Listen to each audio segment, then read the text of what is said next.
అసలు ఆరాధన అంటే ఏంటి? ముందుగా ఆరాధనకు పాత్రుడు ఎవరు? వెళ్దాం. ప్రాముఖ్యమైనదే. ఆరాధన అంటే ఏంటి?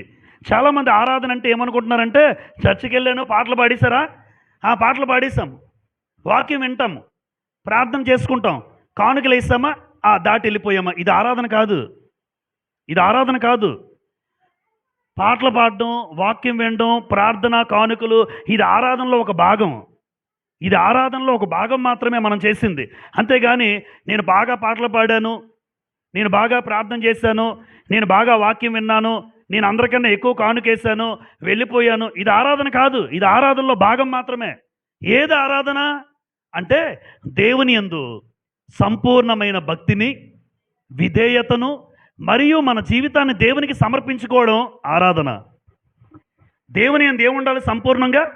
అందుకే మీ పూర్ణ హృదయముతోనూ అంటాడు, మీ పూర్ణ ఆత్మతోనూ, మీ పూర్ణ శక్తితోనూ, మీ పూర్ణ బలముతోనూ మీ దేవుడైన యెహోవాను ఆరాధించాలి. అంటే దేవుణ్ణి సంపూర్ణమైన భక్తి, ఆయన మాటలకు విధేయత, మరియు మన జీవితాన్ని దేవునికి ఏం చేయాలి? మనం నా జీవితాన్ని నీకు సమర్పిస్తున్నాను, ఇది ఆరాధన.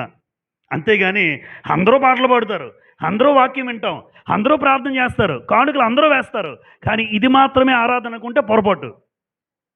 నేను వచ్చాను, ఈరోజు అటెండ్ అయ్యాను, ఇలా చేశానంటే ఆరాధన కాదు.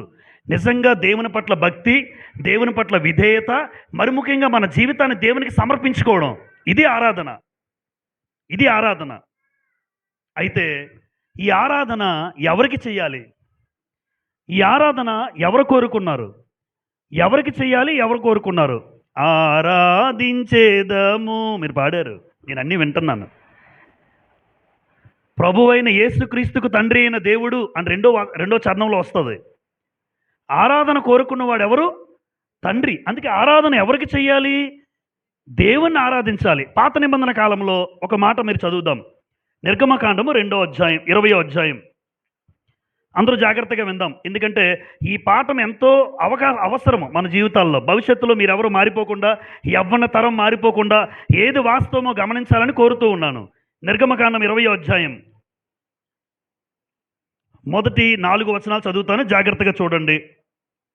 దేవుడి ఆజ్ఞలని వివరించి చెప్పెను, నీ దేవుడు నేను యెహోవాను, నేనే నేనే.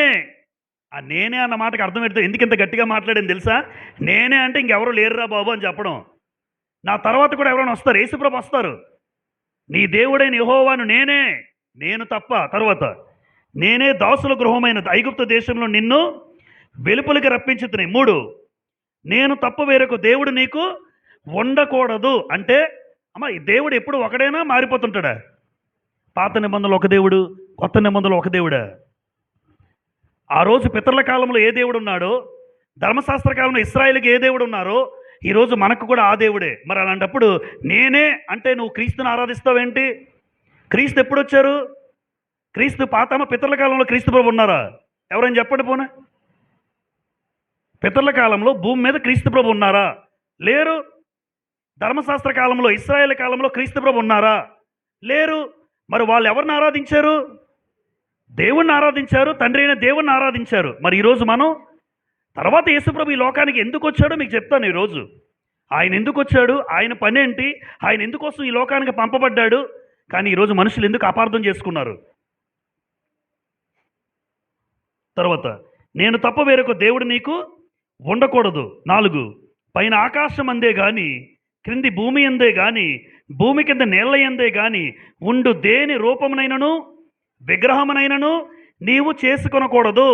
నాగపట్నం వెళ్ళిపోతారు గుండు కొట్టించుకోవడానికి. ఎక్కడికి గుండు కొట్టించుకుంటావు? వెళ్ళి మేరీ మాత తల్లి మాత్రమే యేసుప్రభుకి. మేరీ మాతను ఆరాధించమనిగా మరొక ఇదొక ఆరాధన స్టార్ట్ అయింది. మేరీ మాత్రం కూడా ఆరాధిస్తారు, గుండ్లు కొట్టించుకుంటారు. వెళ్ళి తిరుపతికి వెళ్ళి గుండు కొట్టించుకున్న వాడికి నీకు పెద్ద తేడా లేదు.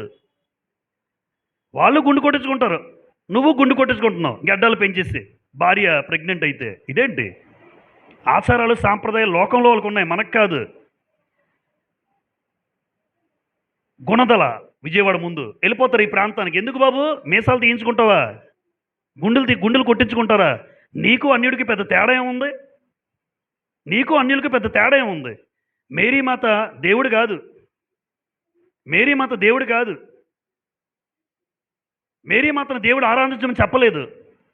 యేసుప్రభువే గొంతు చించుకుని ఏడుస్తున్నాడు ఆయన. నా తల్లిని పూజిస్తారేంటి ఆ తండ్రిని పంపిస్తే? అందుకే యేసుప్రభు ఒక మాటలు అంటాడు, ఆ తల్లి పాలు నేను తాగానంటాడు. నా తల్లి గొప్పదే కాదన్న మేరీమాత, కానీ కానీ నా వాక్యం గైకున్న వారు ఆవిడ కంటే ధన్యులు అన్నాడు. లోకాసు వార్త మీరు చూడండి. నా వాక్యం గైకుని అలా బ్రతికేవారు మరియమ్మ కన్నా ధన్యులు. మరియమ్మ ధన్యురాలే కాదన్ను, కానీ ఆవిడ కన్నా ధన్యులు ఎవరు? ఏ వాక్యం అయితే ఈ లోకానికి తీసుకొచ్చానో ఈ వాక్యం ప్రకారం ఎవరైతే బ్రతుకుతారో ఆ మరియమ్మ కన్నా ధన్యులు. కానీ ఈరోజు ఆరాధనలు, గుళ్ళు కొట్టించుకోవాలి, రకరకాల వేషాలు. ఈరోజు ఏమర్థమైంది గ్రంథం తెలియదు అంటాను నేనైతే, నిక్కచ్చిగా చెప్తాను తెలియదు. ఏ రూపమునైనా చేసుకోకూడదు, వాటికి సాగిలపడకూడదు, వాటిని పూజింపకూడదు. ఈ రోజున గ్రహిద్దాం మనందరం కూడా. మీరు కొంతమందికి వెళ్ళి చెప్పండి, ఆరాధన ఎవరిని ఆరాధించాలి అంటే, నేను తప్ప వేరొక దేవుడు నీకు లేడు, అందుకే నీ దేవుడైన యెహోవాను. అమ్మ నేను కూడా అని రాసుందా? నేను కూడా అంటే ఇంకొకరు ఉన్నారు. నేనే నేనే అంటే ఇంకెవరు లేరని అర్థం. ఇంకొక మాట, అద్వితీయ సత్యదేవుడు అంటాడు. అద్వితీయుడు అంటే అర్థం ఏంటి అమ్మ? అద్వితీయుడు అంటే మరొకరు రెండో వాడు లేడు అని అర్థం. రెండో వారు లేరు. అద్వితీయుడు సత్యదేవుడైన నన్నును నీవు పంపిన యేసుక్రీస్తుని ఎరుగుటయే నిత్య జీవం అంటాడు. అంటే రెండో దేవుడు లేడు, నేనే అన్నాడు. 2 సమూయేలు గ్రంథం 15వ అధ్యాయం. ధర్మశాస్త్ర కాలంలో సమూయేలుతో పాటు ఇశ్రాయేలు ఎవరిని ఆరాధించారో చూడండి ఒక మాట. 2 సమూయేలు 15:32 ఒక మాట చూడండి. 2 సమూయేలు 15:32. 2 సమూయేలు 15:32. దేవుని ఆరాధించు స్థలం ఒకటి ఆ కొండ మీద ఉండెను. అమ్మ దేవుణ్ణి ఏం చేశారట? పాత నిబంధనలో ఆరాధించారు. అప్పుడు యేసుప్రభుని ఆరాధించారా? మీరే చెప్పండి. దేవుణ్ణి ఆరాధించారంటే అప్పుడు ఎవరిని ఆరాధించారు?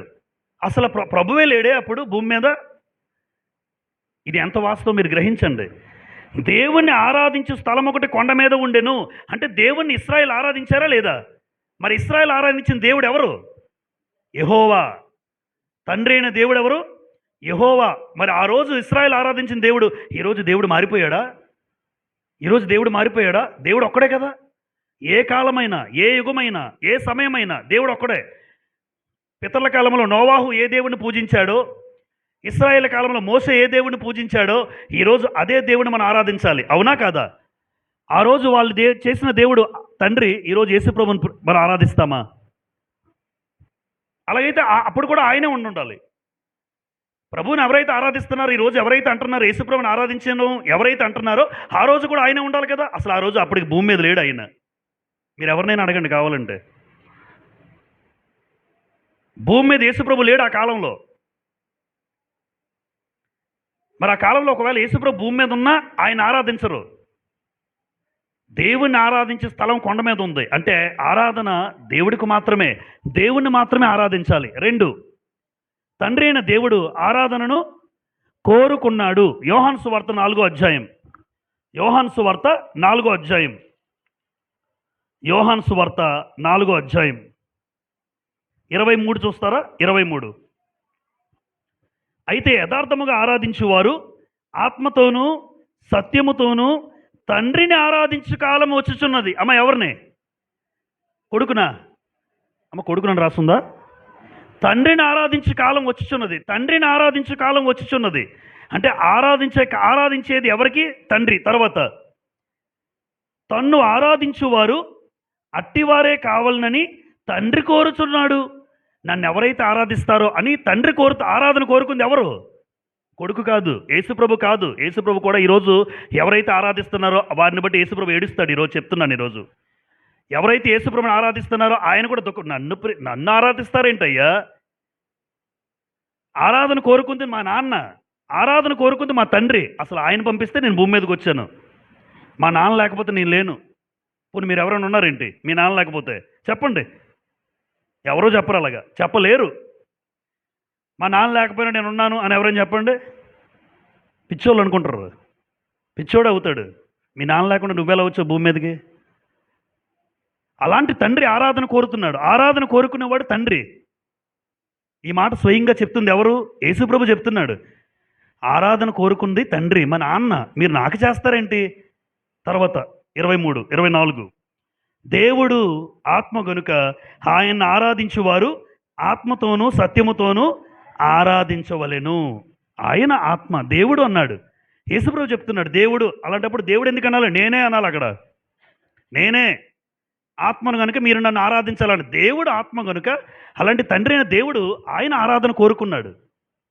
ఎహెజ్కేలు గ్రంథం 46వ అధ్యాయం. ఎహెజ్కేలు గ్రంథం 46వ అధ్యాయం. జాగ్రత్తగా రెఫరెన్సెస్ రాసుకోండి, జాగ్రత్తగా వినండి, ఇంకొకరికి చెప్పండి. ఇంకా మారకపోతే మనం ఏం చేయలేము వాళ్ళని. ఎహెజ్కేలు గ్రంథం 46వ అధ్యాయం 3వ వచనం. ఎహెజ్కేలు గ్రంథం 46వ అధ్యాయం 3వ వచనం. మరియు విశ్రాంతి దినములలోనూ అమావాస్యల్లోనూ దేశజనులు ఆ తలుపు దగ్గర నిలవబడి చదవండి, యెహోవాకు ఆరాధన చేయవలెను. ఎవరికి? యెహోవాకు ఆరాధన చేయాలి అని పాత నిబంధనలో చదువుతున్నాం ఎహెజ్కేలు ప్రవక్త ద్వారా. మరి ఇప్పుడు ఎవరిని ఆరాధిస్తున్నారు?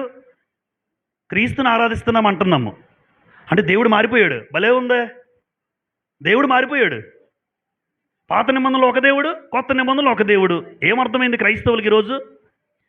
తలుపు దగ్గర నిలవబడి ఎహెజ్కేలు ప్రవక్త అంటున్నాడు యెహోవాకు ఆరాధన చేయవలను. మరి ఇప్పుడు కూడా నేనేమంటానంటే యెహోవాకే ఆరాధన చేయాలి, ఆ తండ్రి అయిన దేవుడికే ఆరాధన చేయాలి. అది గ్రంథం చెప్పిన వాస్తవం.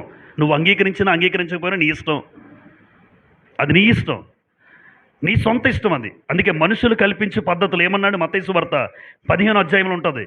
మత్తయి సువార్త 15వ అధ్యాయం 7-9 వచనాల్లో మనుషులు కల్పించే పద్ధతులు దైవోపదేశములని నన్ను వ్యర్థంగా ఆరాధిస్తున్నారు అంటాడు దేవుడు.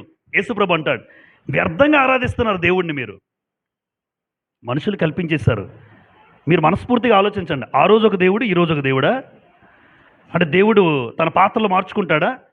లోకంలో సినిమాలు తీస్తుంటారు, తండ్రి ఆయన కొడుకు ఆయనే, ఇలా చెప్తున్నారు ఈరోజు బోధ. తండ్రి యేసుక్రీస్తే, కొడుకు యేసుక్రీస్తే, ఆహా బాగుంది. రకరకాల సినిమాలు తీసి కొడుకు ఒకే, తండ్రి కొడుకు ఒకేలాగా ఉంటారు, వాళ్ళ మనవడు కూడా ఒకేలాగా ఉంటాడు. అది సినిమా, నటన. అది ఇలాగే చేస్తే మీరు ఆలోచించండి. అంటే దేవుడు నటన చేసేవాడా? దేవుడు నటించేవాడా? తండ్రిగా ఒక పాత్ర, కొడుకుగా ఒక పాత్ర. పాత్రలు పోషించడం లోకంలో ఉంది, సినిమాల్లో ఉంటుంది. తండ్రి చిరంజీవే, కొడుకు చిరంజీవే, ఆ కొడుకు కూడా చిరంజీవే. అది లోకంలో నటన. అది దేవుడు నటించడానికి ఆయన నటించేవాడు కాదు.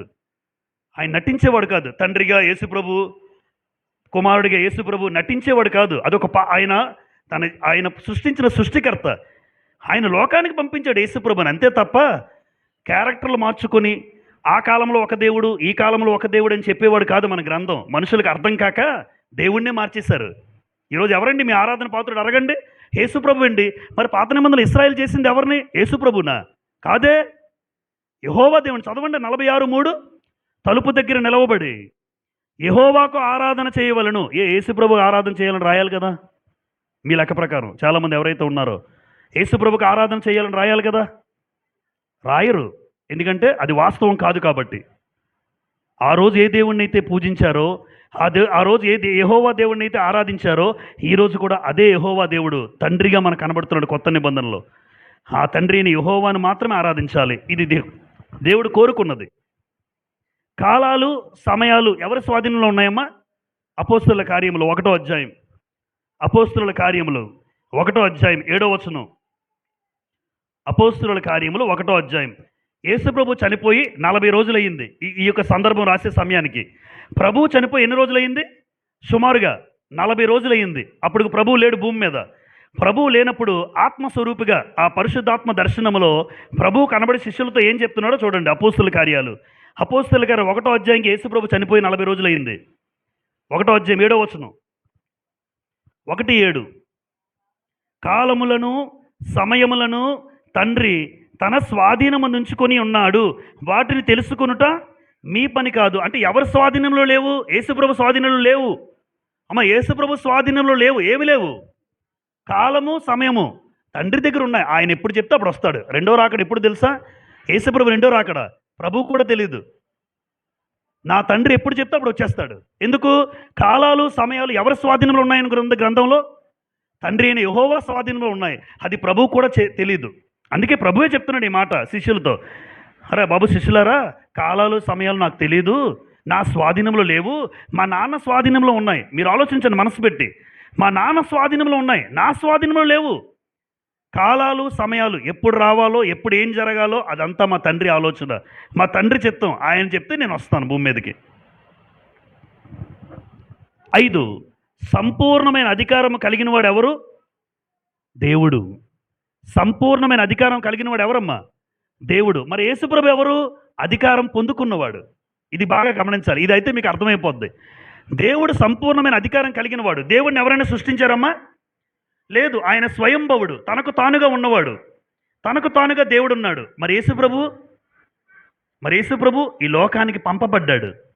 తల్లి కన్య మరియమ్మ గర్భంలోంచి వచ్చాడు. దానికి కారణం ఎవరు?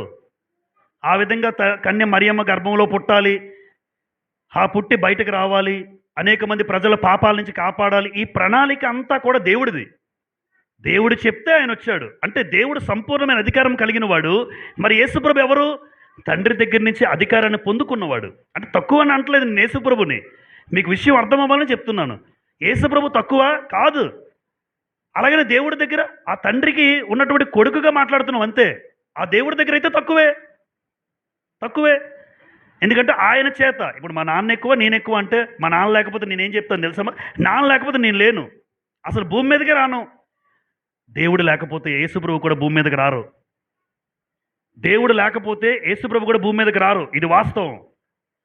తండ్రి అయిన దేవుడు కనికరించి దేవుడు లోకమును ఎంతో ప్రేమించాడు. దేవుడు ప్రేమించాడు, అందుకే తన కుమారుని పంపాడని రాస్తుంది యోహాను సువార్త 3:16. చూడండి, యోహాను సువార్త 3:16. దేవుడు ప్రేమించాడు, అందుకు నా కన్న కుమారుని మీకోసం పంపిస్తాను అన్నాడు. అంటే ఎవరు? దేవుడు అధికారం కలిగిన వాడు. మరి అధికారం కలిగిన దేవుడు అధికారం పొందినవాడు ఎవరు? అధికారం పొందినవాడు ఎవరు? యేసుప్రభు. మత్తయి సువార్త 28వ అధ్యాయం చూడండి. మత్తయి సువార్త 28వ అధ్యాయం 18వ వచనం. తండ్రి అయిన దేవుడి నుంచి అధికారం పొందుకున్నాడు ఈ కుమారుడు యేసుప్రభు వారు. 28:18. అంతటా అయితే యేసు వారి వద్దకు వచ్చి, పరలోకమందును భూమి మీదను నాకు సర్వాధికారము చదవాలి ఇయ్యబడి ఉన్నది. ఇయ్యబడిందంటే ఎవరైనా ఇచ్చారా? మీరు అంటారు నాకు లీడర్గా పెట్టారండి. ఎవరు పెట్టారు? నేను లీడరు. ఎవరు? టీచర్ పెట్టుంటారు. స్కూల్లో లీడర్ ఎవరు పెట్టారమ్మా? టీచర్ పెడితే నువ్వు లీడర్ అయ్యావు. నీ అంతటి నువ్వు లీడర్ అవ్వలే. టీచర్ పెట్టారు కాబట్టి నువ్వు లీడర్ అయ్యావు. అప్పుడు గొప్పతనం ఎవరికి వర్తిస్తుంది? నీ కాదు, నిన్ను పెట్టిన టీచర్ పెట్టారు. ఇప్పుడు యేసుప్రభు భూమి మీదకు ఏమంటున్నారంటే, పరలోకమందును భూమి మీదను నాకు సర్వాధికారము ఇయ్యబడింది. ఇంకా మీకు బాగా అర్థం అవడానికి ప్రకటన గ్రంథం 2:26 ఇప్పుడు బాగా అర్థమవుతుంది. ప్రకటన గ్రంథం 2:26. ప్రకటన గ్రంథం 2:26 చూడండి. అందరూ అండర్లైన్ చేసుకోండి. ప్రకటన 2:26. నేను నా తండ్రి వలన అధికారము పొందినట్టు జయించొచ్చు. ఏమయ్యారు? అధికారాన్ని ఏమయ్యాడు? నేను నా తండ్రి వలన ఏం పొందుకున్నాడు అంటే నీ అంతటి నువ్వు పొందుకోలేరు. తండ్రి నాకు ఇచ్చాడు. ఇంత అద్భుతంగా ఉంటుంటే మనుషులు గ్రంథాన్ని ఎలా మారుస్తున్నారో నాకైతే అర్థం కాలే. ఆయన బాగా చెప్తున్నాడు ప్రభు. నువ్వేమో ఏదో గొప్పగా నేర్చుకున్నట్టు కొంతమంది ఈ మధ్య నేర్చుకుని ఏమి నేర్చుకున్నావు? అతి జ్ఞానం ఎంత భయంకరం చూడండి. ఏదో గొప్పగా చెప్పాలని కొంతమంది ట్రిక్కులు ప్లే చేస్తుంటారు యూట్యూబ్లో పెట్టి. ఏం గొప్పగా చెప్పావు గ్రంథాన్ని మార్చేసి? ఆయన అంటున్నాడు యేసుప్రభు, నా తండ్రి వలన అధికారం పొందినట్టు. అసలు నాకు ఈ అధికారం ఇచ్చిందే మా నాన్న. భూమి మీదకి వచ్చి ఈ అధికారం నేను పొందుకుంది మా నాన్న వల్ల. ఆయన లేకపోతే నేను లేను. ఇది వాస్తవం. ఇంత గొప్పగా గ్రంథం అర్థమైతే ఆరాధన కోరుకుంది. ఆరాధన ఎవరికి చేయాలి? తండ్రికి చెయ్యాలి. ఇప్పుడు యేసుక్రీస్తు ఎవరు? చాలా ప్రాముఖ్యమైన 7 విషయాలమ్మా. 7 విషయాలు. ఈ 7 మీరు రాసుకుని వెళ్ళి చెప్పండి. నోరు మూసుకుంటారు అందరూ. ఇలా చెప్తున్నాను, క్షమించండి. మారు మాట్లాడరు.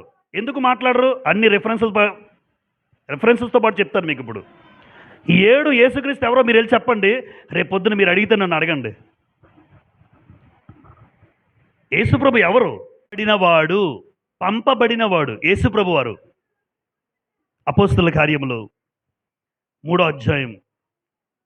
అపోస్తుల కార్యములు 3వ అధ్యాయం చూడండి, 20వ వచనం. అపోస్తుల కార్యములు 3వ అధ్యాయం 20వ వచనం.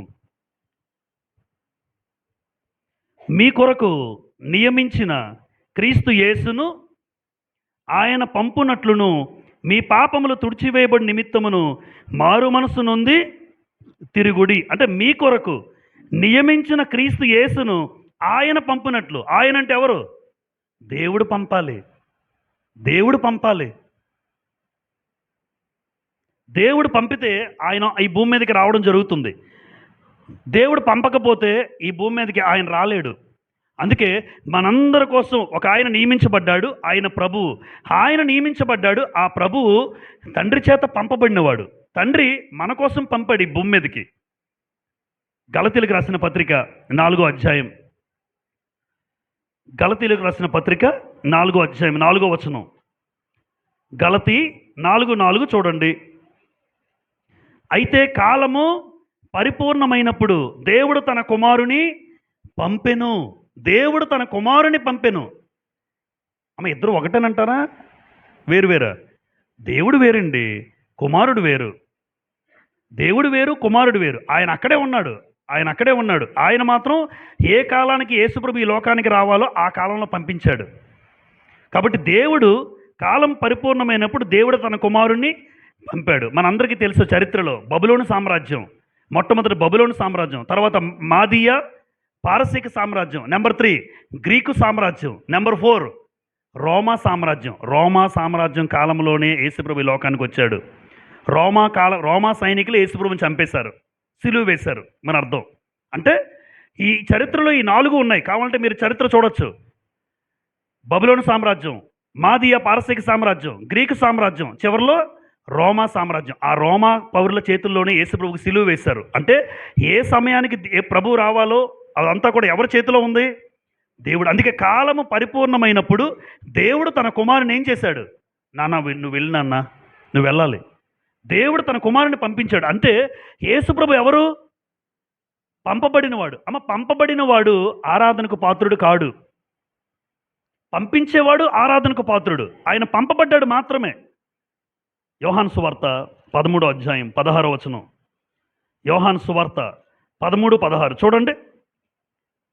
యోహాను సువార్త 13:16. దాసుడు తన యజమానుడి కంటే గొప్పవాడు కాడు. తర్వాత పంపబడినవాడు తన్ను పంపిన వాని కంటే గొప్పవాడు కాడని మీతో నిశ్చయంగా చెప్పుచున్నాను. ఎవరు చెప్పిన మాట తెలిసి? ఇది కూడా ప్రభువే చెప్తున్నాడు. పంపబడినవాడు ఎవరు? నేను, ఆయనే. పంపబడినవాడు తన్ను పంపిన వాని కంటే గొప్పవాడు అంటే ఆయన గొప్పోడు, మా నాన్న గొప్పోడు, మా తండ్రి గొప్పోడు, నేను కాదు. ఎంత బాగా ఒప్పుకుంటున్నాడో. లేదు లేదు నువ్వే గొప్పోడు అని దండలేస్తున్నారు ఈ రోజున. మరి నీకు అర్థం కాలేదు గ్రంథం. యేసుప్రభు వచ్చి నేను పంపబడిన నేను మా నాన్న కంటే గొప్పోడిని కాదు అని చెప్తున్నాడు. మీకు అర్థమవుతుంది అనుకుంటున్నాను అందరికీ. పంపబడిన వాడు తన్ను పంపిన వాని కంటే గొప్పవాడు కాడని మీతో చెప్పుచున్నాను. ప్రభువే చెప్తున్నాడు, నేను గొప్పోడిని కాదు, మా నాన్న నన్ను పంపించాడు ఈ లోకానికి. కాబట్టి నేను పంపబడిన వాడినే, పంపించిన నా తండ్రి కంటే నేను గొప్పవాడిని కాదు. అలాంటప్పుడు నాకెలా మీరు ఆరాధన చేస్తారు? మా నాన్నకి చెయ్యాలి. ఇంకా ఉన్నాయి. యోహాను సువార్త 10వ అధ్యాయం 29. యోహాను సువార్త 10:29.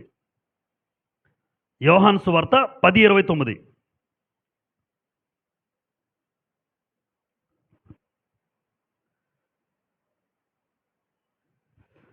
వాటిని నాకు ఇచ్చిన నా తండ్రి అందరికంటే గొప్పవాడు. అమ్మ, నాకు ఇచ్చిన నా తండ్రి అందరికంటే ఏంటట? యేసుప్రభు చెప్తున్నాడు, అందరికంటే మా తండ్రి గొప్పవాడు అన్నాడు కదా. 14:28 చూడండి. అక్కడే యోహాను సువార్తలోనే 14:28 చూడండి. ఇప్పుడు 14:28. నేను వెళ్ళి మీ యొద్దకు వచ్చిందని మీతో చెప్పిన మాట మీరు వింటిరి కదా.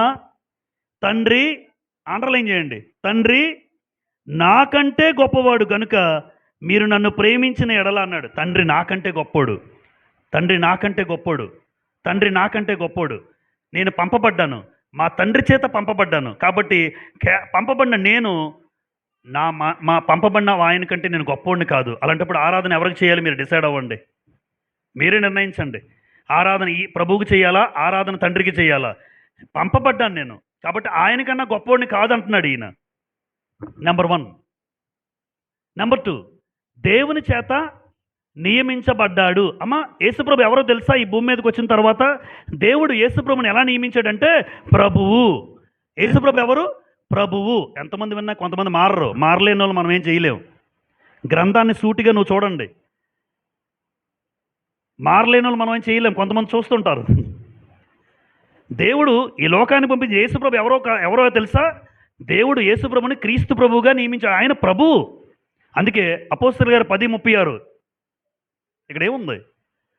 అపోస్తలు ఇక్కడ ఏముంది చూడండి. నాకు తెలిసి యేసుక్రీస్తు అందరికీ ప్రభు. అంటే ప్రభువుగా నియమించిన వాడు ఎవరు? దేవుడు. అపోస్తలుల కార్యాలు 2:36. అపోస్తలుల కార్యాలు ఇలా ప్రభువుగా యేసుప్రభుని ఎక్కడ దేవుడు తక్కువ చేయలేదండి. దేవుడు ఎక్కడ యేసుప్రభుని తక్కువ చేయలేదు. అంటే ప్రభువు ఎలా నియమించబడ్డాడు అంటే దేవుడి చేత ప్రభువు నియమించబడ్డాడు ప్రభువుగా. మనకి చూడండి 2:36, మీరు సిలువ వేసిన ఈ యేసునే దేవుడు ప్రభువుగాను క్రీస్తుగాను నియమించెను. ప్రభువుగాను క్రీస్తుగాను దేవుడు నియమించాడు. మీరు సిలువ వేసేసరే, ఈ సిలువ వేసిన ఆయన ఉన్నారు చూసారా, ఆయన ఎవరో తెలుసా? మీకు ప్రభువు. ఆయన మీకు ప్రభు, ఆయన మీకు క్రీస్తు. క్రీస్తు ప్రభు ఆయన. అంతేగాని ఆయన చెప్తున్నాడు దేవుని చేత నియమించబడ్డాడు. దేవుడే ప్రభుని నియమించాడు. అమ్మ, విషయం అందరం అర్థం చేసుకోవాలి. దేవుడే నియమించాడు, దేవుడే నియమించాడు. మరి ఈ లోకానికి వచ్చి తండ్రి అయిన దేవుడి పని ఇంత గొప్పగా చేసినందుకు ప్రభువుని ఏం చేశాడంటే ఒక ఏమంటారంటే అపాయింట్ అంటాడు. Appointed, you are appointed. చూడండి, కొన్ని ఉద్యోగాలకు వెళ్ళినప్పుడు మీరు అపాయింట్ అయ్యారండి అంటారు. యేసుప్రభుని ఎలా అపాయింట్ చేశాడంటే ప్రభువుగా అపాయింట్ చేశాడు. అందుకే ఎప్పుడైనా యేసు ప్రభువు, క్రీస్తు ప్రభువు, ఆయన ప్రభువు, మనందరికీ ప్రభువు. అపోస్తలుల కార్యాలు 10:36 కూడా ఏముంటుంది? యేసుక్రీస్తు అందరికీ దేవుడు అని రాయలే. పోనీ చూడండి మీరు బైబిల్స్లో, యేసుక్రీస్తు అందరికీ ప్రభువు అని ఉంటుంది. అంటే దేవుడు యేసుప్రభుని ఎలా నియమించాడు? ప్రభువుగా నియమించాడు. నువ్వు సంఘానికి ప్రభువు, సంఘానికి రాజువు నువ్వు. ఎఫెసీ పత్రిక 1:22, ఎఫెసీ 1:22 చూడండి. ఎఫెసీ 1:22, మరియు సమస్తమును ఆయన పాదముల కింద ఉంచి, అంటే యేసుప్రభు పాదాల కింద ఉంచి, సమస్తం పైని ఆయనను సంఘమునకు శిరస్సుగా. సంఘానికి శిరస్సుగా ఎవరు? సంఘానికి శిరస్సు ఎవరు?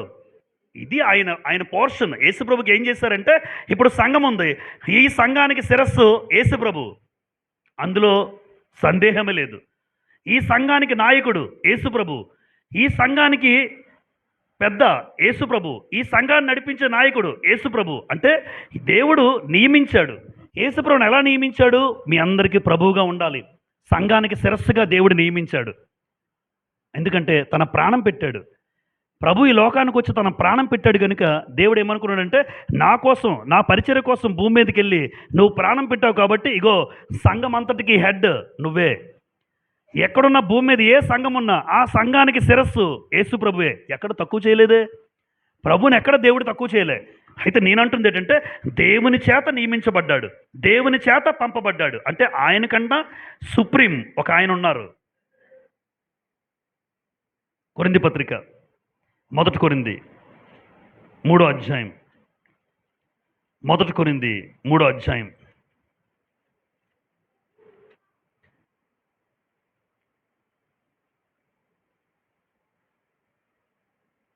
23వ వచనం, 3:23, 1 కొరింథీ. మీరు క్రీస్తు వారు. క్రీస్తు అబ్బా దేవుని వాడు. మనందరం ఎవరి వారు? క్రీస్తు వారు. మీరేమో క్రీస్తు వారు. మరి క్రీస్తు ప్రభు ఎవరండి? ఆయన దేవుని వాడు, ఆయన దేవునికి సంబంధించిన వాడు, ఆయన దేవుని దగ్గర వచ్చినవాడు, ఆయన దేవుని చేత పంపబడినవాడు, ఆయన దేవుని చేత నియమించబడినవాడు. మీరు అర్థం చేసుకోవాలి ఎంత బాగుందో గ్రంథం. ఆయన క్రీస్తు ఎవరు? క్రీస్తువాడా? అంటే ఇప్పుడు పైన క్రీస్తే, ఇక్కడ క్రీస్తే, అందరూ క్రీస్తులే. పైన ఉన్నది క్రీస్తే, భూమి మీద ఉన్నది క్రీస్తే. అంటే క్రీస్తువాడా? చెప్పడానికే బాగోలేదండి. క్రీస్తు దేవుని వాడు. దేవుడు తండ్రి, కుమారుడు, క్రీస్తు. నెంబర్ 3, క్రీస్తుకు కూడా దేవుడు ఉన్నాడు. ఇది గమనించాలి. క్రీస్తుకు కూడా ఎవరున్నారు? మనందరికీ ఎవరున్నారు? మనకి దేవుడు ఉన్నాడు. మనం ఆరాధిస్తున్నాం వచ్చి. ఇప్పుడు క్రీస్తు ప్రభు కూడా ఎవరున్నారట? ఆయనకి దేవుడు ఉన్నాడా? క్రీస్తు ప్రభు కూడా దేవుడు ఉన్నాడు. యోహాను సువార్త 20వ అధ్యాయం, యేసు ప్రభు కూడా దేవుడు ఉన్నాడు. మరి అలాంటప్పుడు అమ్మ దేవుడు అనగానే మీరు ఆరాధించడానికి వచ్చారు కదా, దేవుణ్ణి ఏం చేయాలి చెప్పండి? దేవుణ్ణి ఏం చేయాలి? ఆరాధించాలి. మరి యేసుప్రభుకు దేవుడు ఉంటే యేసుప్రభు ఎవరిని ఆరాధించుంటాడు? అది యోహాను సువార్త 20వ అధ్యాయం 17వ వచనం. యోహాను సువార్త 20వ అధ్యాయం 17వ వచనం. యేసు మగ్దలేని మరియతో మాట్లాడుతున్నాడు ఈ సందర్భం. ఆమెతో నన్ను చూసారా? ఆమె అంటే మగ్దలేని మరియ. యేసు ఆమెతో, నేను ఇంకను తండ్రి వద్దకు ఎక్కిపోలేదు. అమ్మా, ఇంకా మా నాన్న దగ్గరికి నేను వెళ్ళలేదు. ఎక్కడున్నాడు ఈయన? భూమి మీద ఉన్నాడు. మా నాన్న దగ్గరికి, మా తండ్రి దగ్గరికి ఇంకా నేను వెళ్ళలేదు. తర్వాత నన్ను ముట్టుకోవద్దు, అయితే నా సహోదరుల వద్దకు వెళ్ళి, అండర్లైన్ చేయండి, నా తండ్రియు మీ తండ్రియు, నా దేవుడు మీ దేవుడు. నా తండ్రి మీ తండ్రి, నా దేవుడు. నా దేవుడు అన్నాడంటే ఆయన కూడా ఎవరున్నారు? ప్లీజ్ అండర్లైన్ యువర్ ఆనర్, మీరు అండర్లైన్ చేసుకోవాలి అవి. నా దేవుడు, నా దేవుడు. కానీ ఈరోజు యేసుప్రభు ఆయన ఆయన ఆయన ఆయన్నే చూస్తా, ఆయనే చర్చ అనగానే యేసుప్రభు అంటున్నారు. తండ్రి అయిన దేవుడు ఎవరో తెలియదు చాలామందికి. ఆయన పంపిస్తే వచ్చాడు ఈయన. ఆయన నియమిస్తే నియమించబడ్డాడు యేసుప్రభు. తనంతట తాను రాలేదు భూమి మీదకి. యేసుప్రభు రాలేదు. మీరు ఎవరినైనా అడగండి, యేసుప్రభు తనంతట తాను రాలేదు. తండ్రి అయిన దేవుడు చెప్తే వచ్చాడు. అందుకే అంటున్నాడు, మీ తండ్రి నా తండ్రి, నా దేవుడు. చూస్తున్నారు బైబిల్లో అదే ఉందమ్మా, మీ బైబిల్లో కూడా. నా దేవుడు మీ దేవుడు అంటే యేసుప్రభు కూడా ఎవరున్నారు? దేవుడు ఉన్నాడు. మరొక వచనం, ఎఫెసీ పత్రిక, ఎఫెసీలకు రాసిన పత్రిక 1వ అధ్యాయం. అక్కడ కూడా యేసుప్రభుకు తండ్రి అయిన దేవుడు ఉన్నాడు అని క్లియర్గా ఉంటుంది. ఎఫెసీ 1:17 చూడండి. ఎఫెసీలకు రాసిన పత్రిక 1వ అధ్యాయం 17, 19 కలిపి ఉన్నాయి. అమ్మ, నేను మధ్య భాగం చదువుతాను, మీరు ఎవరైనా చూడగలరు. చాలా ఎక్కువ ఉంది. 17, 19 1వ అధ్యాయం మధ్య భాగం చూడండి. మన ప్రభు అయిన అని ఉంటుంది, కనబడిందా? మన ప్రభు అయిన యేసుక్రీస్తు యొక్క దేవుడైన మహిమా స్వరూపియగు తండ్రి. అంటే యేసుక్రీస్తు యొక్క తండ్రి ఎవరు? దేవుడు. యేసుక్రీస్తు కూడా దేవుడున్నాడు, ఆయన తండ్రి అంటున్నాడు. నాకు దేవుడున్నాడయ్యా, మీకు దేవుడున్నాడు, నాకు దేవుడున్నాడు. అంటే ఈ క్రీస్తు ప్రభు కూడా దేవుడున్నాడు. అలాంటప్పుడు ఈయన ఆరాధించచ్చా? వాళ్ళ నాన్నగారిని ఆరాధించాలి. మీకు విషయం అర్థం అవ్వాలి. ఈయనేమో పంపబడ్డాడు, ఈయనేమో నియమించబడ్డాడు, ఈయనేమో నాకు కూడా దేవుడున్నాడు అంటున్నాడు. నాకు దేవుడున్నాడు. ఇప్పుడు ఏం చేశాడు తెలుసా? నాకు దేవుడున్నాడని చెప్పిన యేసుప్రభు ఆయన కూడా ఆరాధించాడు. అందుకే నెంబర్ 4, క్రీస్తు కూడా దేవుని ఏం చేశాడు? ఆరాధించాడు. యోహాను సువార్త 4వ అధ్యాయం. యోహాను సువార్త 4వ అధ్యాయం. ఎప్పుడైతే దేవుడు ఉన్నాడని యేసుప్రభు చెప్పారో ఆయన కూడా దేవుని ఆరాధించిన సందర్భం చూడగలం. యోహాను సువార్త 4వ అధ్యాయం. యోహాను సువార్త 4వ అధ్యాయం 21, 22 సమరయ స్త్రీతో మాట్లాడుతుంటాడు ఈయన. సమరయ స్త్రీతో మాట్లాడుతున్న సందర్భం 4:21. అమ్మా, ఒక కాలము వచ్చుచున్నది. యేసుప్రభు చెప్తున్నాడు సమరయ స్త్రీతో, అమ్మా ఒక కాలం వస్తుంది, ఆ కాలమందు ఈ పర్వతం మీదనైనను యెరూషలేములోనైనను మీరు నన్ను ఆరాధింపరనుందా? తండ్రిని ఆరాధింపరన్నాడు. యేసుప్రభు కూడా చెప్తున్నాడు, మీరు తండ్రిని ఒక రోజున ఆరాధించరు, మరి ఎక్కడ ఆరాధిస్తారు? నా మాట నమ్ముము, మీరు మీకు తెలియని దానిని ఆరాధించువారు. మేము అంటే ఆయన కూడా కలుపుకున్నాడా? ఆయన కలుపుకుని మాట్లాడుతున్నాడు. మేము మాకు తెలిసిన దానిని ఆరాధించువారము అంటే నేను కూడా ఆరాధిస్తున్నాను, ఎందుకంటే నాకు కూడా దేవుడు ఉన్నాడు. నాకు దేవుడు మా తండ్రే, నాకు దేవుడు ఆయనే. కాబట్టి క్రీస్తు ప్రభుకి దేవుడు ఉన్నాడు అన్నది ఎంత వాస్తవమో, దేవుడు ఉంటే ఖచ్చితంగా ఆరాధన ఆయన కూడా చేశాడు, ఆయన ఆరాధన చేశాడు. అందుకే సమరయ స్త్రీతో అంటున్నాడు, అమ్మ మీరు తెలియని దాన్ని ఆరాధించారు, మేము అలా చెప్పడం నేను చెప్తుంటాను చూడండి. మాకు తెలిసిన దాన్ని ఆరాధిస్తున్నాం అని. అంటే మేము అన్నాడంటే ఆయన కూడా ఉన్నాడు అందులో. మాకు తెలిసిన దాన్ని ఆరాధిస్తున్నాం. కాబట్టి యేసు ప్రభు దేవుణ్ణి ఆరాధించినట్టుగా మనం చూడగలం. ఇంకొక మాట, సంఘం మధ్యలో ఆయన దేవుని నామాన్ని ప్రచురపరిచాడట. చూడండి, హెబ్రీయులకు రాసిన పత్రిక. యేసు ప్రభు ఇప్పుడు మనందరితో కలిసి ఇక్కడ ఉన్నాడని ఎంతమంది నమ్ముతున్నారో నాకైతే తెలియదు, కానీ నేను బలంగా నమ్ముతాను.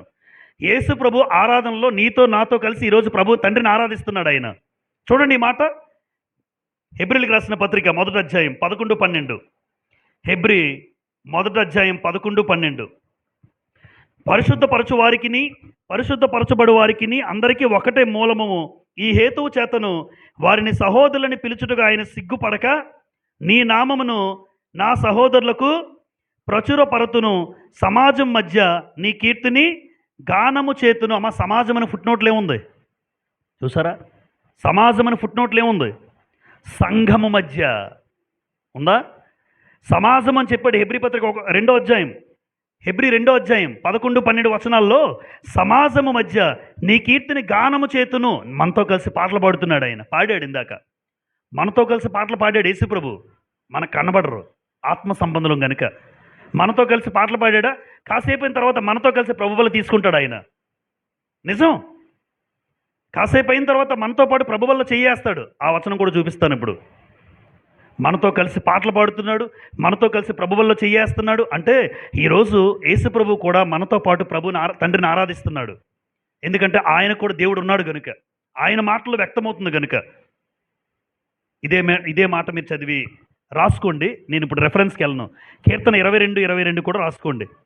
కీర్తన 22:22లో ఏదైతే ఉందో అది హెబ్రీ పత్రికలో ఇప్పుడు మనం చదివిన మాటే. సమాజం మధ్య నీ కీర్తిని గానము చేతును అని యేసుప్రభు గురించిన ప్రవచనం అది. ప్రభువుని గురించిన ప్రవచనం ఒకటి ఉంటుంది. 22వ కీర్తన 22వ వచనంలో ఉంటుంది. మీరు చూడండి. అదే ప్రవచనాన్ని ఇక్కడ నెరవేర్పుగా మనకు చూపిస్తాడు హెబ్రీ గ్రంథకర్త. అంటే యేసుప్రభు కూడా మనతో కలిసి పాటలు పాడారు. యేసుప్రభు కూడా మనతో కలిసి ప్రభువుల్లో చేయి వేస్తాడు. మత్తయి సువార్త చూడండి, ప్రభువులు ఎలా తీసుకుంటాడో చెప్తాను ఇక్కడ. ప్రభువుల్లో యేసుప్రభు ఎలా తీసుకుంటారో మీకు అర్థమవ్వాలి. మత్తయి సువార్త 26వ అధ్యాయం 29వ వచనం చూడండి. మనందరితో పాటు ఆయన కూడా ప్రభువుల సమయంలో చేయి వేస్తాడు. అందుకే ఎవరు అల్లరి చేయకూడదు, గొడవలు ఆడుకోకూడదు, మాట్లాడుకోకూడదు.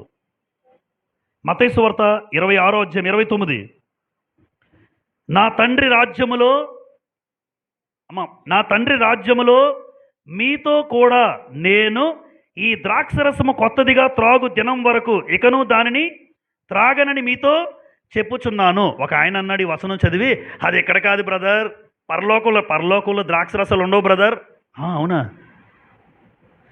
అక్కడ మీరు గమనించారా? ఈ మాట చదివినంటే ఒక ఆయన ప్రశ్న నాకు, నా తండ్రి రాజ్యములో అని స్టార్ట్ అయింది. అది ఎక్కడ కాదంట. ఎక్కడని చెప్తున్నాడు ఈయన? పరలోక రాజ్యమా? పరలోక రాజ్యంలో నీళ్లు ఏముండవు బ్రదర్, భోజనాలు ఏముండవు, నీకు బిర్యానీలు గట్రా పెట్టడానికి బాబు. పరలోక రాజ్యంలో మరలా ద్రాక్షరసం తీసుకుంటావా? ఎవరు చెప్పారు నీకు? పరలోక రాజ్యంలో ప్రభువులు తీసుకుంటావా? అక్కడ ఏముండవు. నిత్యము దేవుణ్ణి అంటే కోటాది కోట్ల దేవదూతలు కూడా గాన ప్రతిగానములతో పరిశుద్ధుడు పరిశుద్ధుడు పరిశుద్ధుడిని స్తుతించడమే, దేవుని కొనియాడమే ఉంటుంది. అక్కడికి వెళ్ళి కూడా నీ ప్రభువుల పెడతారా? అంటే తండ్రి రాజ్యం అంటే ఏమనుకుంటున్నారు? సంఘం. తండ్రి రాజ్యం అంటే ఏదమ్మా? సంఘం. ఇప్పుడు చూడండి, నా తండ్రి రాజ్యములో అంటే సంఘం ఏర్పరచబడిన తర్వాత మీతో కూడా నేను ఈ ద్రాక్షరసము కొత్తదిగా త్రాగు దినం వరకు ఇకను దానిని త్రాగనని మీతో.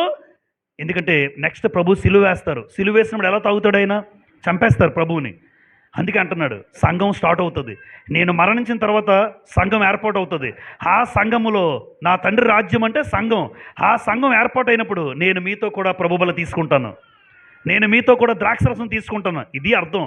అంతేగాని తండ్రి రాజ్యం అంటే పరలోకంలో నీకు ఎవరు ఏర్పాటు చేయరు. అక్కడ అంత ఏర్పాట్లు ఏమి ఉండవు. అక్కడ వెంటనే అడిగేస్తున్నాడు, ఏదో సాధించానని. ఆయన వెంటనే నోరు మూసాడు. మరి గ్రంథం చెప్పిన మాట ఇది, మన గొప్పతనం కాదు. అంటే తండ్రి రాజ్యం అంటే లిటరల్గా తీసేసుకోండి. తండ్రి రాజ్యం అంటే పరలోక రాజ్యం కదా. ఆ పరలోక రాజ్యంలో ఏమి ఉండవు బాబు. దప్పికైనను, దాహమైనను, ఆకలైనను, నిద్రైనను ఏమి ఉండవు. నీకోసం స్పెషల్గా ఏర్పాటు చేయరు అక్కడ. తండ్రి రాజ్యం అంటే సంఘం. ఆ సంఘం ఏర్పాటు అయిన తర్వాత నేను కూడా విశ్వాసులు ఎలాగైతే తీసుకుంటారో నేను కూడా మీతో పాటు చేయి వేస్తాను. అంటే మనతో పాటు ఆయన కూడా తండ్రిని ఏం చేస్తున్నాడు? ఆరాధిస్తున్నాడు. ఇది చాలామందికి తెలియదండి. మీరు ఏమంటే అనుకోండి, నేనేమన్ను. మనతో పాటు యేసుప్రభు ఆరాధిస్తున్నాడనే విషయం చాలామంది అంగీకరించరు. మనం ఏం చేయలేము. దీని అర్థం ఏంటో చెప్పమన్నాడు. పోనే తండ్రి రాజ్యంలో అంటే అర్థం ఏంటి? పరలోక రాజ్యమా? సంఘం ఏర్పాటు అయిన తర్వాత నేను మీతో కూడా పాలు పొందుతాను. నేను పాటలు పాడుతాను, అయితే మీకు కనబడను. నేను పాలు పొందుతాను, మీకు కనబడను. ఎందుకంటే మనందరం ఆరాధించాల్సింది తండ్రిని. నాకు కూడా దేవుడు ఉన్నాడు, నేను తండ్రిని ఆరాధించాను. నెంబర్ 5, అసలు క్రీస్తు ప్రభు ఎవరో తెలుసా? ఆయన మధ్యవర్తి. క్రీస్తు ప్రభు మధ్యవర్తి మనందరికీ. మధ్యవర్తేనే కాదా? ఈరోజు దేవుడి దగ్గర దేవుడు రావాలి, కానీ దేవుడు రాలేదు. ఆయన పరిశుద్ధుడు. ఆయన భూమి మీదకి రాలేడు. ఎందుకంటే మనందరం పాపులం. ఈ పాపులను రక్షించడానికి దేవుడు కిందకి రాలేడు. ఒకవేళ ఈ పాపి రెక్కలు కట్టుకుని ఎగరలేడు. నేను ఎగరగలనా? నేనేమో అక్కడికి వెళ్ళలేను, ఆయనేమో ఇక్కడికి రాలేడు. మరి ఎలా ఈ పాపిని రక్షించడం ఎలా? ఈ పాపిని రక్షించడానికి నా కుమారుడిని యేసుక్రీస్తు మీకోసం భూమి మీదకి వస్తున్నాడు. ఆయన మధ్యవర్తి. హెబ్రీ పత్రిక 12:24 చూడండి. ఆయన మధ్యవర్తి మాత్రమే. చూడండి, మధ్యవర్తులు ఉంటారు మనకి. మధ్యవర్తి గొప్పోడు కాదు కదా, మెయిన్ వ్యక్తి ఒక ఆయన ఉంటాడు. ఈయన కేవలం మధ్యవర్తి మాత్రమే.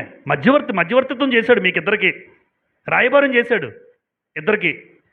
హెబ్రీ 12:24 హెబ్రీ 12:24 క్రొత్త నిబంధనకు మధ్యవర్తి అయిన యేసునొద్దకును. మధ్యవర్తి ఎవరు?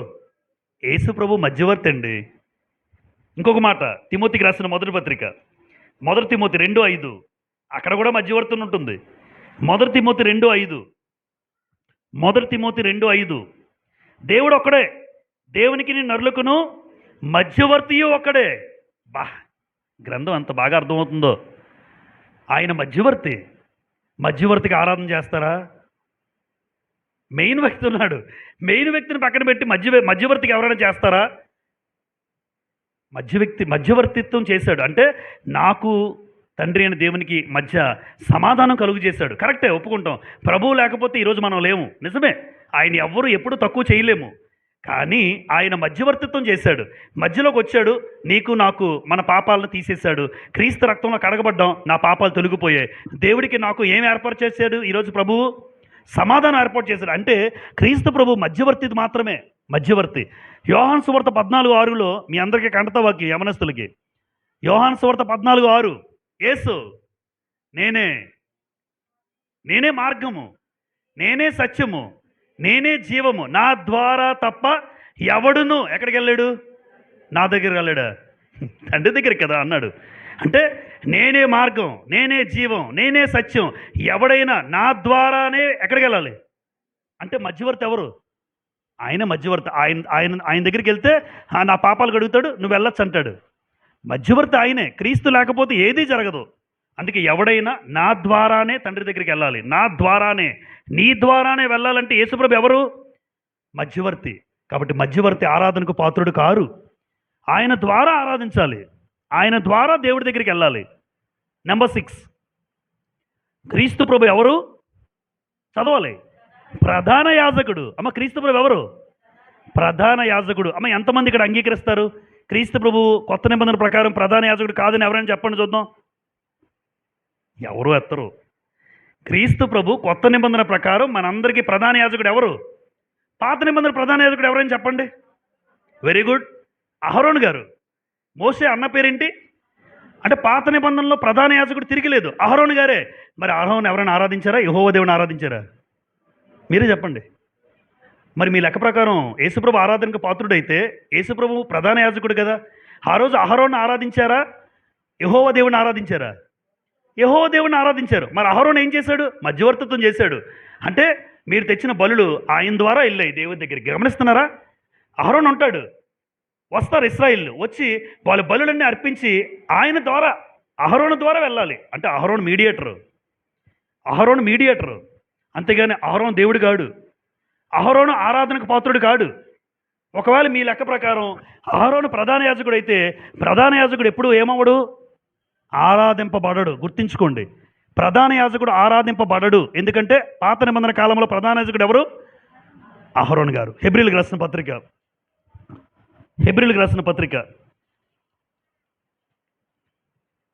హెబ్రీ 7వ అధ్యాయం 26-27. హెబ్రీ 7వ అధ్యాయం 26-27. పవిత్రుడును నిర్దోషియు నిష్కల్మషుడును పాపుల్లో చేరక ప్రత్యేకంగా ఉన్నవాడును ఆకాశ మండలము కంటే మిక్కిలి హెచ్చైన వాడైన ఇట్టి ప్రధాన యాజకుడు మనకు సరిపోయినవాడు. ఎవరు? యేసు ప్రభు. ఇట్టి ప్రధాన యాజకుడు మనకు సరిపోయినవాడు. తర్వాత ధర్మశాస్త్రము బలహీనత గల మనుషులను యాజకులుగా నియమించును గాని ధర్మశాస్త్రములకు తరువాత వచ్చిన ప్రమాణపూర్వకమైన వాక్యము నిరంతరము సంపూర్ణ సిద్ధి పొందిన కుమారుని నియమించును గనుక ఈయన, అంటే యేసుప్రభు, ఆ ప్రధాన యాజకుల వలె మొదట తన సొంత పాపముల కొరకు, తరువాత ప్రజల పాపముల కొరకు దినదినము బలులు అర్పించాల్సిన అవసరము గలవాడు కాడు. అంటే ఆయన ప్రధాన యాజకుడు, ఈయన ప్రధాన యాజకుడు. పాత నిబంధన అహరోను, కొత్త నిబంధన యేసు ప్రభు. అక్కడ అహరోను ఆరాధింపడం కాదు మీరు ఒప్పుకుంటారు. ఆరాధించకూడదండి అహరోన్ గారిని, ఎందుకంటే అహరోన్ ప్రధాన యాజకుడు. మరి ఆరాధన ఎవరి ద్వారా చేయాలి? అహరోన్ ద్వారా చేయాలి. ఇప్పుడు కొత్త నిబంధన ప్రకారం యాజకుడు, ప్రధాన యాజకుడు ఎవరు? మరి యేసు ప్రభు. ఆరాధన కాదు, ఆరాధన ఎవరి ద్వారా చేయాలి? ఎగ్జాక్ట్లీ, ఆరాధన యేసు ప్రభు ద్వారా చేయాలి. అప్పుడు దేవుడు అంగీకరిస్తాడు. చూసారా, ఎక్కడ తగ్గించలేదు. మీరు చేసే ప్రతి ఆరాధన, మీరు చేసే ప్రతి కార్యం, మీరు చేసే ప్రతి విషయం అన్నీ కూడా క్రీస్తు ద్వారానే చేస్తేనే అంగీకరిస్తాడు దేవుడు. క్రీస్తు ద్వారానే. క్రీస్తు మనందరి ప్రధాన యాజకుడు. ఏ ప్రధాన యాజకుడు ఎప్పుడూ ఆరాధన స్వీకరించడు. అండర్లైన్ చేసుకోవచ్చు. ఒకవేళ మీరు కొత్త నిబంధనలో ఆరాధన స్వీకరిస్తారంటే నేను పాత నిబంధన మిమ్మల్ని అడుగుతాను, మరి అహరోను ఎందుకు ఆరాధించబడలేదు? అక్కడ యెహోవా దేవుడు కదా ఆరాధించబడ్డాడు. ఆయన ప్రధాన యాజకుడే, ఈయన ప్రధాన యాజకుడే. అంటే ఏ ప్రధాన యాజకుడు ఎప్పుడు ఆరాధించబడ్డు గుర్తుంచుకోండి. ఆయన ద్వారా మాత్రమే ఆరాధించాలి. నెంబర్ 6, 7, ఏమి చేసినా ప్రార్థనలు మీరేం చేసినా క్రీస్తు ద్వారా మాత్రమే. అదే చెప్తున్నాను. కొలస్సీ పత్రిక 3వ అధ్యాయం. కొలస్సీలకు రాసిన పత్రిక 3వ అధ్యాయం. కొలస్సీ 3వ అధ్యాయం చూడండి. కొలస్సీలకు రాసిన పత్రిక 3:17. అందరూ బైబిల్ తెరిచి అండర్లైన్ చేసుకుందాం. కొలస్సీ 3:17. మరియు మాట చేత గాని క్రియ చేత గాని మీరేమి చేసినను ప్రభువైన యేసు ద్వారా తండ్రి అయిన దేవునికి. ఏం చేసినా ఎవరి ద్వారా చేయమన్నాడు? ఎవరి ద్వారా? ఎవరు మాట్లాడట్లేదు, సైలెంట్ అయిపోయారు. ఎవరి ద్వారా చేయమన్నాడు? ఎవరికి చేయమన్నాడు?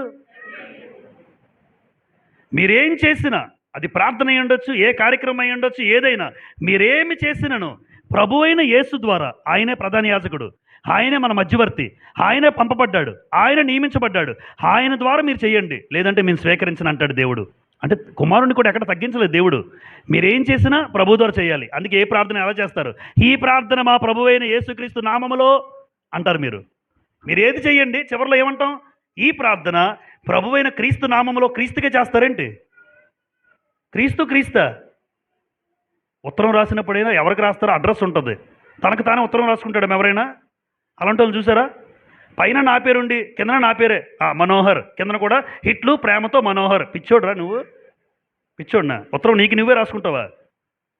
నువ్వు ఎవరికి అడ్రస్ చేస్తున్నావు? ప్రార్థన తండ్రి అయిన దేవునికి. అందుకే యేసుప్రభు కూడా మత్తయి సువార్త 6వ అధ్యాయంలో ఏం ప్రార్థన చేశాడు? పరలోకపు ప్రార్థన మీకు గుర్తుందా? మత్తయి సువార్త 6:9 నుండి. పరలోకముందున్న ఆయన అన్నాడు. మరి నువ్వేంటి? పరలోకముందున్న తండ్రి. యేసయ్యా అని ప్రార్థన చేయకండి, అది అర్థం కాదు. తండ్రికి ప్రార్థన చేయండి, క్రీస్తు నామంలో చేయండి. పరలోకముందున్న తండ్రి, ఆయన చేసిన ప్రతిదీ చెప్పు. చివరిలో క్రీస్తు నామంలో ఈ ప్రార్థన మీకు సమర్పిస్తూ ఉన్నాం, లేదా అడిగి వేడుకుంటున్నాం. మీరేమి చేసినా, మరొకసారి, మీరేమి చేసినా ప్రభు అయిన క్రీస్తు ద్వారా, యేసు ద్వారా తండ్రి అయిన దేవునికి కృతజ్ఞతాస్తుతులు చెల్లించుచు సమస్తమును ఆయన పేరట. ఎఫెసీ 5:20. చివరిగా 2 మాటలు. ఎఫెసీ 5:20 అందరూ చూడండి. ఇది కూడా ఎఫెసీ 5:20. మన ప్రభు అయిన యేసుక్రీస్తు పేరట. అనిసడ పేరట. ఎవరి పేరట? మన ప్రభు అయిన యేసుక్రీస్తు పేరట సమస్తమును గూర్చి. ఎవరికి? తండ్రి అయిన దేవునికి ఎల్లప్పుడూ కృతజ్ఞతాస్తుతులు. ఎంత క్లియర్గా ఉంది ఇన్ఫర్మేషన్, సమాచారం బాగుంది. అర్థం చేసుకోవడంలో ఎక్కడ లోపం ఏర్పడింది. నువ్వేం చెయ్యు? యేసు ద్వారా చెయ్యు. నీకు మీడియేటర్ యేసు ప్రభే, మనందరికీ మధ్యవర్తి ఆ గొప్పవాడే, ఆ మహా దేవుని కుమారుడే. ఆయనే మనకు మధ్యవర్తి అయి ఉండొచ్చు. ఆయన పంపబడ్డాడు, నియమించబడ్డాడు. నిజంగా ఆయన మన జీవితంలో ఎన్నో చేశాడు. ఆయన లేకపోతే మనం లేము. క్రీస్తు లేకపోతే నాకు మరొక మార్గం లేదు. అయితే ఏం చేసినా క్రీస్తు ద్వారా చెయ్యు, తండ్రి అయిన దేవునికి. ఆయన ద్వారా చేస్తే ఆయన అంగీకరిస్తాడు, దేవుడు అంగీకరిస్తాడు. కాబట్టి మన జీవితాల్లో ఒక్కసారి ఏం చేసినా క్రీస్తు పేరటే చేద్దాం. ఇక్కడ కొన్ని వచనాలు రాశాను, నేను అవి చెప్పను, అందుకే అవి రాసేసాను ముందుగా. మీరు తర్వాత చూసి ఎవరైనా ఆసక్తి కలిగిన వాళ్ళు రాసుకొని ఈ వచనాల్లో ఉన్న సారాంశం కూడా మీరు చూస్తే ఇక్కడ 2 వ్యక్తులు కనబడతారు. 2 వ్యక్తులు కనబడతారు. ఒకటి దేవుడు, 2 క్రీస్తు. అంతేగాని ఇద్దరు ఒకటైతే కాదు. ఇద్దరు వేరు వేరు వ్యక్తులు. తండ్రి వేరు, కుమారుడు వేరు. తండ్రి వేరు, కుమారుడు వేరు. అంతేగాని తండ్రే క్రీస్తు, కుమారుడే క్రీస్తు కాదు. ఈ బోధలు లోకంలో ఉంటాయి. జాగ్రత్త. ఎప్పుడైనా నేనున్నా లేకపోయినా, చెప్తున్నా, నేనున్నా లేకపోయినా అబద్ధ బోధలు, ఆరాధన ఎవరికి చేయాలంటే తక్కువని చెప్పాలి. మీరు తండ్రికి చేయాలి. ఎవరి ద్వారా? యేసు ద్వారా. అంతే, రైట్. అంతేగాని ఆరాధన యేసుకే. ఎవరి ద్వారా? యేసు ద్వారా. యేసు ద్వారా యేసుకే. ఎంత అర్ధరహితం అది. యేసు ద్వారా చేయాలి, యేసుకే చేస్తావా? అది కనీసం ఆలోచించండి మీరు. ఇద్దరు ఒకటేనా? మనుషులకు అర్థం కాలే. యేసు ద్వారా ఆరాధిస్తుంటాడు. ఎవరికి? యేసు ప్రభుకే చేస్తాడు. కొరింథీయులకు రాసిన మొదటి పత్రిక చివరి వచనం ప్రార్థన చేసుకుందాం. కొరింథీయులకు రాసిన మొదటి పత్రిక 8వ అధ్యాయం. కొరింథీయులకు రాసిన మొదటి పత్రిక 8వ అధ్యాయం. అందరూ తెరవండి, అందరూ చూడండి ప్రాముఖ్యమైన వచనాన్ని. మొదటి కొరింథీ 8వ అధ్యాయం 6వ వచనం. మొదటి కొరింథీ 8:6. ఆకాశమందైనను భూమి మీదనైనను దేవతలు అనబడినవి ఉన్నను. అంటే దేవతలు అనే వాళ్ళు ఉన్నారా లేరా? చాలామంది ఉన్నారు దేవతలు. 3,000,000 దేవతలు. Very good. 3,000,000 దేవతలు ఉన్నారు. ఆకాశమందైనను భూమి మీదనైనను దేవతలు అనబడిన వారు ఉన్నారు. మనకు ఒక్కడే. ఎవరు? మనకు ఒక్కడే దేవుడు ఉన్నాడు. ఆయన ఎవరు? అంతే, అంతే. అక్కడతో ఆగిపోతాం. మనకు ఒక్కడే దేవుడు. ఆయన ఎవరు? తండ్రి అయిన యెహోవా. ఆయన తప్ప మరొక దేవుడు లేడు. 2. మరి క్రీస్తుపై ఎవరండి? దానికి అడ్రస్ నెక్స్ట్ చెప్తాను చూడండి. తర్వాత ఆయన నుండి సమస్తము కలిగెను, ఆయన నిమిత్తము మనమున్నాము. అంటే దేవుని బట్టి. తర్వాత ఏమన్నాడు చూడండి. మరియు మనకు ప్రభువు. ఈ విషయం గ్రహింపు లేదండి మనుషులకి కాదు, క్రైస్తవులకి. చెప్పాడా? ప్రభువుని ఎక్కడ వదిలే. మనకు ప్రభువు ఒక్కడే. ఆయన ఎవరు? అంతే, ఆయన ప్రభువు. ఆయన ప్రభువుగా నియమించాడు. మనందరికీ తండ్రి అయిన దేవుడు ఒక్కడే, ఆయన తండ్రి. మరి యేసుప్రభు ఎవరు? ఆయన ప్రభువు, ఆయన యేసుక్రీస్తు అన్నాడు. ప్రభు కూడా ఎంతమంది? ప్రభు కూడా ఒక్కడే. తండ్రి ఒక్కడే, ప్రభు ఒక్కడే. తండ్రి దేవుడు, ప్రభు యేసుక్రీస్తు.